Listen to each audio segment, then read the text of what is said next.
সনাতন ধর্মাবলম্বীদের অন্যতম ধর্মীয় উৎসব সরস্বতী পূজা আজ নানান আনুষ্ঠানিকতায় পালন করা হয়েছে।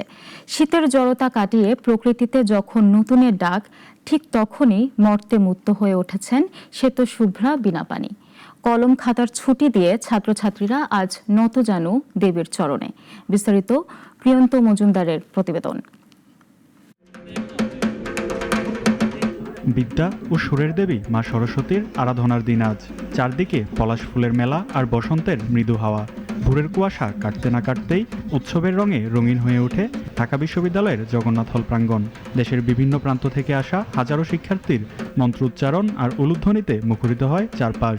মাঘের এই পঞ্চমী তিথিতে খাতা কলম আর বাদ্যযন্ত্র মায়ের চরণে সঁপে দিয়ে বিদ্যার্থীরা মেতে উঠেছেন দেবী সরস্বতীর আরাধনায়।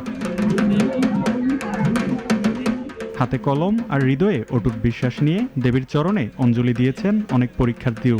সামনেই যাদের বড় পরীক্ষা, তাদের চোখে মুখে কেবলই সাফল্যের আকুতি।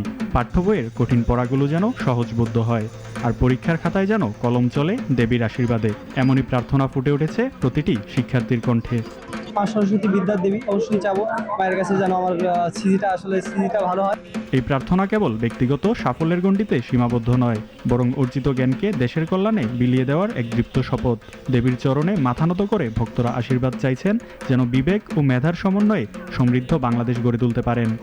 চাইবো যেন আমরা সবাই সুশিক্ষায় শিক্ষিত হতে পারি এবং আমরা দেশের কল্যাণে কাজ করতে পারি। সরস্বতী পূজার এই আবাহন ছড়িয়ে পড়েছে রাজধানীর অন্যান্য শিক্ষাঙ্গনেও। সর্বত্রই যেন সৃজনশীলতার এক অনন্য প্রদর্শনী।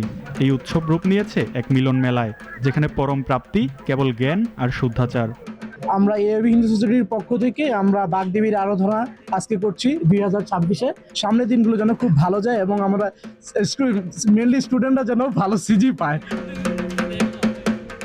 অজ্ঞতার আধার দূর হোক সুরের মূর্ছনায়, বিনার টানে মুছে যাক জগতের সকল জড়তা।